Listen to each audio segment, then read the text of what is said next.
con poder. Estás en Ahora es Cuando, con Juan Manuel Astorga. Es Infinita 100.1. Estamos de regreso, son las 7:49. Conversamos con Alberto Rojas, director del Observatorio de Asuntos Internacionales de la Universidad Finisterra. Alberto, gracias por estar con nosotros. Bienvenido, buenos días.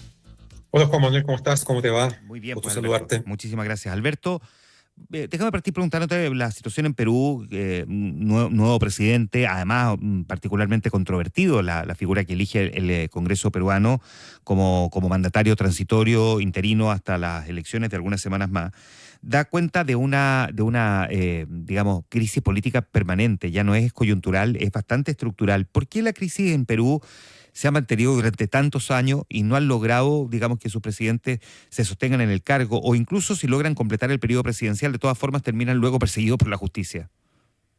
Bueno, el caso de José María Valcárcel es bastante claro en términos de que ya antes de ser, digamos, elegido como presidente interino, llega acompañado con una serie de polémicas y acusaciones que son conocidas.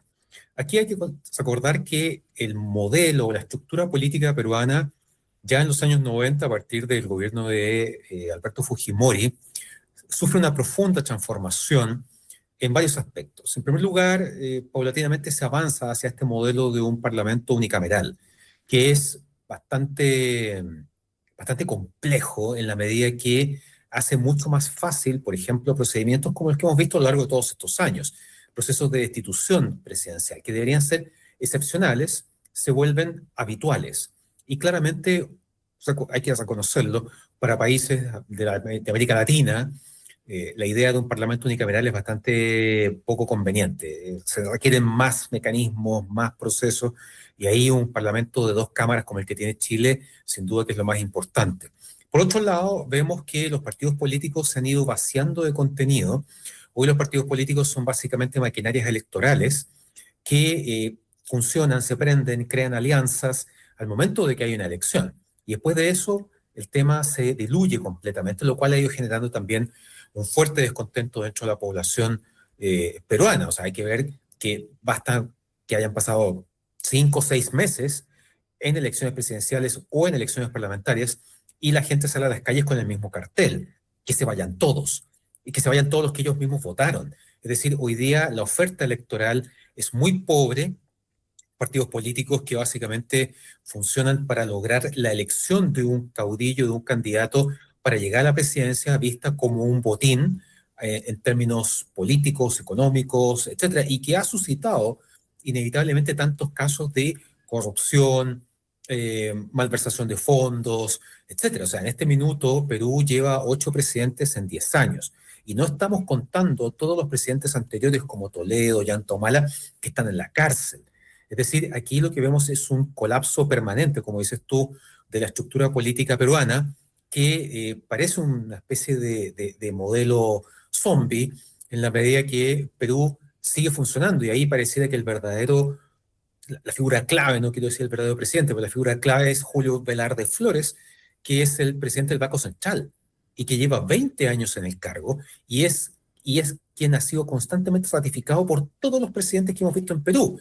¿Por qué? Porque su gestión ha sido impecable y le ha dado una estabilidad económica fundamental a Perú para que siga funcionando, mientras en un carril paralelo se vive el colapso político.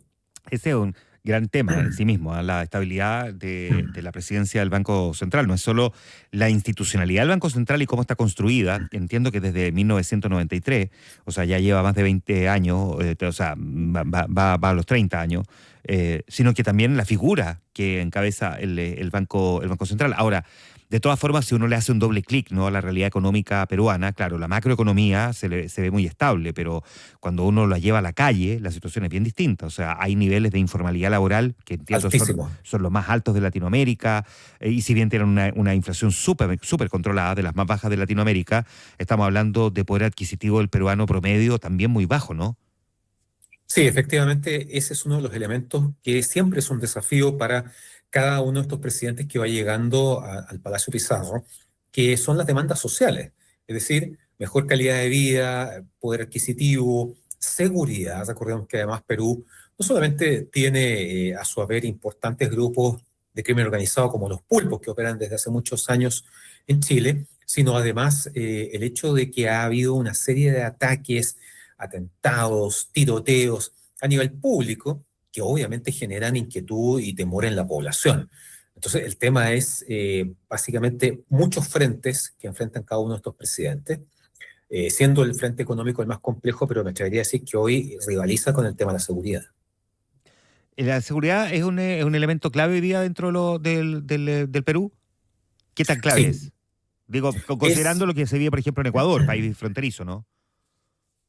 claro, son realidades distintas, pero lo cierto es que a nivel de Sudamérica, Perú no ha alcanzado los niveles dramáticos que en algún momento hemos visto y tiene un país como Ecuador.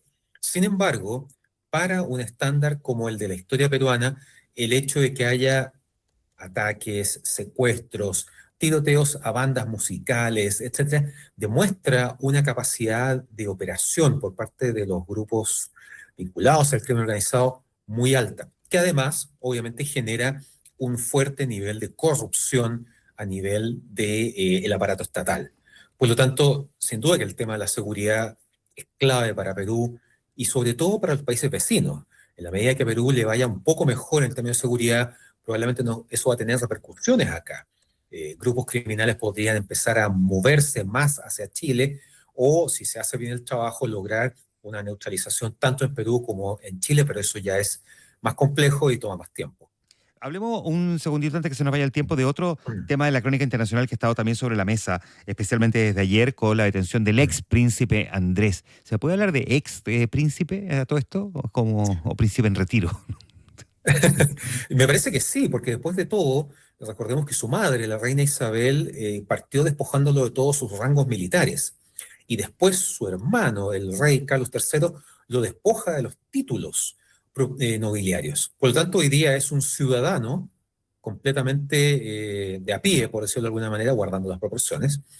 Y lo cierto es que el episodio de ayer es muy llamativo, fundamentalmente porque aquí la policía actúa no en función de lo que más suena del caso Epstein, que son esta red de trata de personas, esclavitud sexual, etcétera, sino el hecho de que él, ocupando los cargos que tenía hace ya varios años, le comparte información confidencial política a Epstein. Eso es lo que genera que la policía se apersone, ¿verdad?, en su domicilio y lo detenga, aunque después queda libre. Aquí vemos que el caso, los archivos Epstein tienen otra vertiente, que es el manejo de información confidencial, privilegiada, que probablemente a él le pudo haber servido para realizar negocios, tener ventajas en el ámbito, no sé, económico, tal vez para presionar a alguien. Eso no está muy claro porque el tema mismo no se ha dilucidado, pero sí el caso mismo. Y eso lleva, me imagino que alguien ya en Hollywood tiene escrito el guión de la próxima serie, ¿verdad? De lo que significa esto para él, en lo personal, y para la corona británica. ¿Cuál es el impacto que puede tener para la corona británica un caso de esta naturaleza? Me parece que en este momento el impacto está más bien contenido. ¿Por qué? Básicamente porque hemos visto, si bien él pertenece a la familia real, hemos visto cómo tanto su madre en su minuto, pero sobre todo su hermano, el rey, rápidamente ha tomado una decisión muy radical, que es, de algún modo, quitarle el piso, Ujú. apartarlo del resto de la familia, ya no tiene presencia oficial, no representa a la Casa Real, etcétera. O sea, en ese sentido, podríamos decir que lo han dejado caer como una manera de poder salvar al resto de la institucionalidad monárquica y que esto se vea solo como un caso puntual vinculado a una sola persona con nombre y apellido y que deje de salpicar al resto de la corona. Ya, pero no pone en riesgo, digamos, a la corona, digo, al rey Carlos III.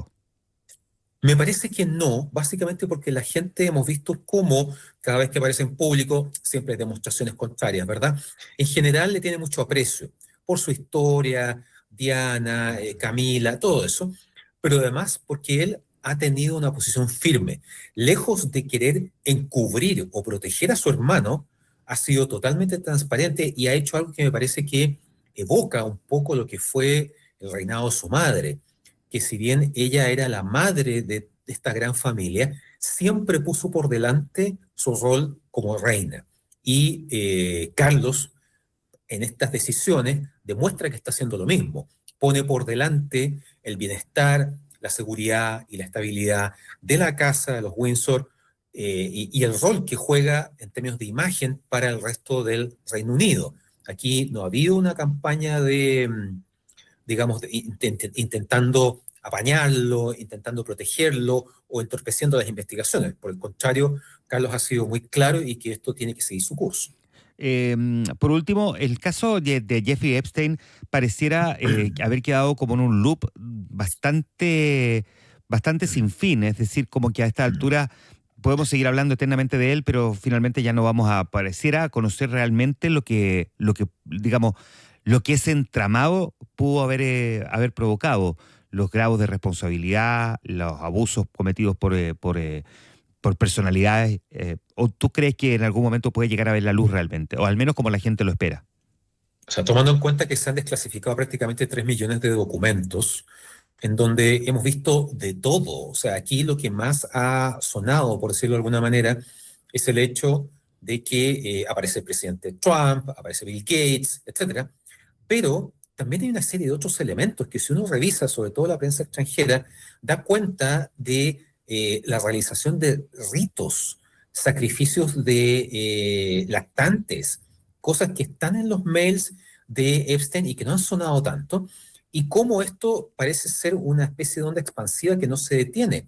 Hemos visto cómo ha salpicado al exministro de Cultura de Francia, a la jefa legal de JP Morgan, hemos visto cómo también salpica a otras figuras como el presidente del Comité Olímpico para los Juegos Olímpicos de Los Ángeles 2028. O sea, Epstein parece haber sido tremendamente transversal, haberse vinculado con todos los ámbitos, no solamente en ámbitos financieros, sino políticos, sociales, culturales.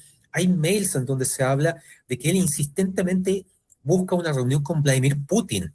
En otras se refiere a que van a hacer caer al Papa Francisco. O sea, de verdad que si uno empieza a revisar más allá de lo que ha concitado la atención, que es básicamente el tema de los terribles abusos y este tráfico de personas, además impulsado por su pareja, ¿verdad? Aquí hay una serie de otras vertientes que no se han tocado tanto o que no han tenido tanta visibilidad y que me parece que van a seguir teniendo consecuencias. Hay gente que está renunciando constantemente porque sabe que está dentro de los archivos de Epstein. Bien, pues buena conversación esta mañana para tratar de entender algunos de los temas que están en la agenda con Alberto Rojas, director del Observatorio de Asuntos Internacionales de la Universidad Finisterra. Alberto, muchas gracias por estar con nosotros esta mañana. Gracias a ti, Juan Manuel. Un abrazo, que esté muy bien. 8:01.